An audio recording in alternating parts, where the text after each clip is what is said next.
On the 23rd of June 2016, the UK votes in the third referendum in its history. Well, at 20 minutes to 5, we can now say the decision taken in 1975 by this country to join the common market has been reversed by this referendum to leave the EU.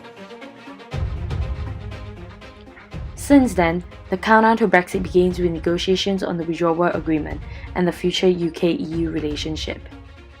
But what is taking the UK government so long to reach an agreement, and what have they achieved so far? In early November, Theresa May offered to contribute €20 billion to the EU's 2019 and 2020 budget. However, the EU has demanded Britain to pay its shares of unpaid commitments, which might amount to an extra €30 to €40 billion. The decision of a soft or hard Brexit remains unresolved. Although Theresa May is prepared to increase the divorce offer, ministers such as Boris Johnson and Michael Gove have urged May to speed up negotiations and leave the EU without a deal. As the UK was given a 2-week deadline to make a final financial offer, the Irish government demands that Northern Ireland remain within the EU single market and customs union. This idea was rejected by the UK government as it posed a threat to Britain's constitution and economic integrity. Dialogue in the negotiation process and the Irish issue raises concern as it could potentially thwart a Brexit deal in the EU summit next month. Despite the failure to reach a consensus with the EU, the UK has made progress with the introduction of the withdrawal agreement and implementation bill.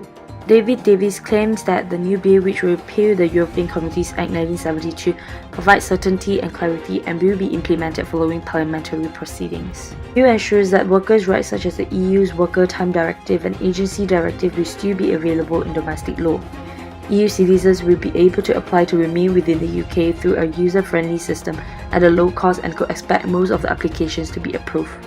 However, the UK have yet to ascertain the transfer of regulatory responsibilities from EU agencies to British counterparts, making new arrangements for continuing UK access to the single European sky and the EU's internal energy market, adaptation of cross-border security arrangements, including continued mutual access to intelligence databases and the fishery rights in each other's waters.